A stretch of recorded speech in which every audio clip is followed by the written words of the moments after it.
Hello everyone and welcome to the Neutral Zone. I'm joined today by men's ice hockey beat reporter Victoria Rutigliano. Victoria, how you doing? Good, how are you? Good. So it was a busy weekend for the men's ice hockey team. We saw something that hasn't really happened a lot this year for that team. They lost to St. Lawrence in overtime up in North Country, 4-3, and then they beat Clarkson the next day. They rebounded nicely, 3-2 in overtime.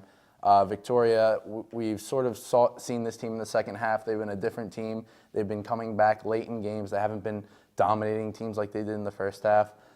Do you sort of see the loss against St. Lawrence as sort of a good restart game for this team?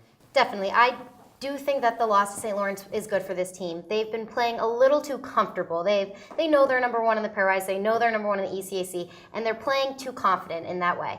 Before the new year, they were winning games by 3-goal margins and 4-goal margins. They beat Princeton 6-0 and Harvard 4-1. So these weren't close games. And since the new year, they're tying Northeastern. They're scoring with 47 seconds left to tie Maine. They're scoring with 9 seconds left to tie RPI. They're playing a lot closer games, and you need to be able to play the full 60 minutes in a game. You can't expect a team to be able to come out in the third period every single game and throw the kitchen sink to the other team.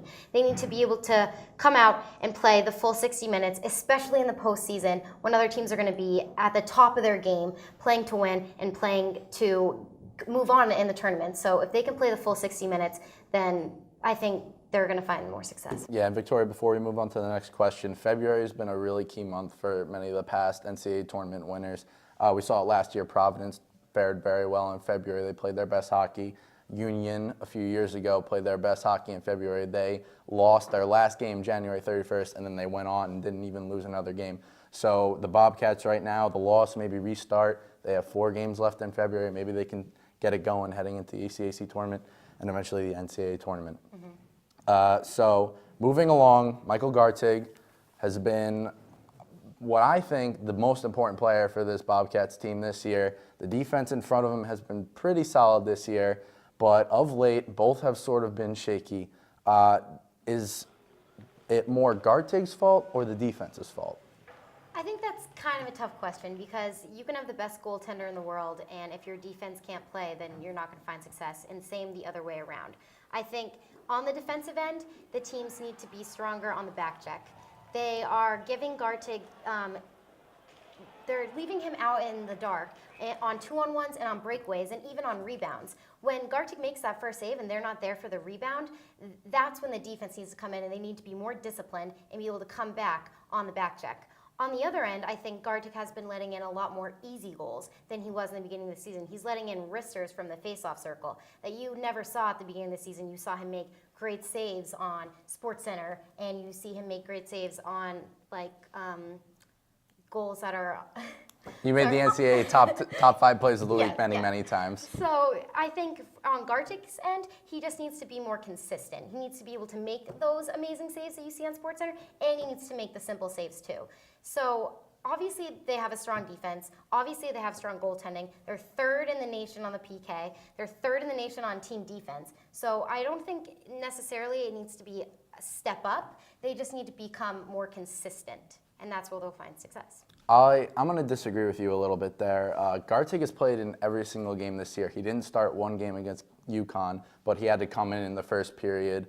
Sean Lawrence let up 2 quick goals to start that game. He had to come in, and Quinnipiac escaped with a win. He's played almost every single minute of every game. That's a lot of work. They've played many 3-game weeks where they had games on Tuesday nights, and then they had to play a Thursday night heading into a weekend. So he's had a full body of work this season, and it's really hard to ask a lot out of someone. This past weekend, especially in the Clarkson game, both of Clarkson's goals came on 1-on-0 opportunities against Gartig. I don't know what else you want to ask of him. I think it's the defense that needs to step up. The back checking. Back checking, and also forwards picking up players in front of the net too, and defensemen picking up players in front of the net too. That's been missing all year, in my opinion. Well, Victoria, thanks a lot for joining us. Oh, no problem. All right, don't go away. When we come back, Paul Caracciolo is going to join me, and we'll talk some women's ice hockey.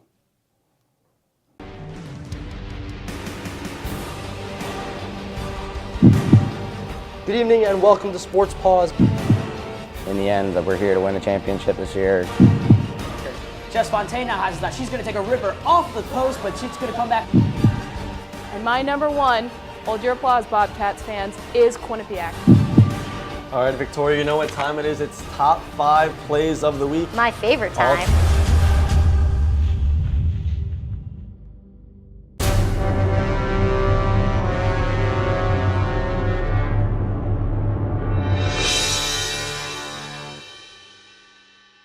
Welcome back to the Neutral Zone. I'm Andrew Badillo, and now I'm joined by women's ice hockey beat reporter Paul Caracciolo. Paul, how you doing? Great, thank you for having me. No problem. Well, it was a busy weekend for the women's ice hockey team this weekend. They played St. Lawrence and Clarkson, escaped with 3 points, 3 big points, especially the tie against Clarkson. Paul, we saw the reunited line of Taylor Cianfrano, Melissa Samoskevich, and Emma Woods. That line has been split up since November, but they came back together.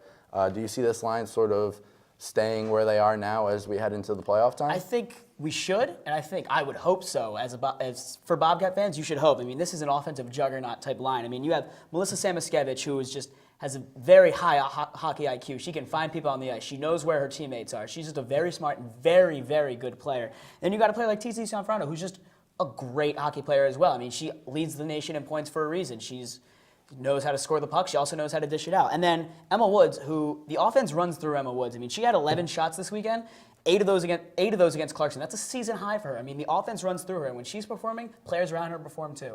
Yeah, certainly, Paul. Just a little correction there. Cianfrano leads the ECAC in points. ECAC, my apologies. 43. No, it's okay. Sorry, I got a little excited. Exactly. She's been an exciting player all year. Moving along to more exciting players, Sydney Rossman has been a rock in net this year for the Bobcats, replacing Chelsea Layden. She has a full body of work now as the season winds to a close. She's appeared in every game for the Bobcats. She's been stellar this year. But is she the best goalie in the ECAC? It's a tough call, and it's a bit of a toss-up. We have 3 great goaltenders in the ECAC, and Sid Rossman, Shea Tiley, and then Emmerance Matchmeyer. Emmerance Matchmeyer. It's a tricky name.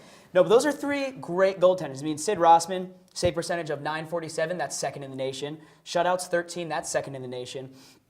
Obviously been the backbone of this Bobcats team. But Shea Tiley and Emmerance Matchmeyer. They're all having just as good seasons. I mean, you look at what Emmerance Matchmeyer has done for Harvard. Emmerance Matchmeyer is to Harvard as Simon Cowell was to American Idol. Very important. I mean, she faces an average of 30 shots a game. Mm-hmm. Sid Rossman faces an average of 18, while Shea Tiley averages about 19 shots faced a game. That's almost 10 more. That's a big, big difference. I mean, you look, Sid Rossman hasn't even played a game this year in which she has faced 30 shots. So, I mean, if you plug Sid Rossman into the situation where that Matchmeyer's in, maybe a different goaltender we're seeing. And then Shea Tiley, I mean, kind of just the odd one out. She's had one 30 shot faced game this season. They ended up winning that game. But, I mean, look, she's been the backbone for these 4 years. Harvard is just, they don't have the players in front of her, and it puts a lot of pressure on her, and she's delivered. The fact that they have 25 points on the season is all solely on her. So I'd say Emmerance Matchmeyer, definitely the best goaltender in ECAC. Not to take any credit away from Shea Tiley or Sid Rossman, both fantastic goaltenders, but Emmerance Matchmeyer's just been on another planet. She's the reason Harvard is where they are now. I mean, they've lost so many players, this team. Mia Dench has been one of the only players on offense to produce for them, but Matchmeyer has sort of been the rock in many of those games. She has 5 shutouts on the year, and all those shutouts were hard-working shutouts. Yeah. I mean, when you you're said facing so many 30 shots a game. I mean, that's work that she wasn't facing in past years.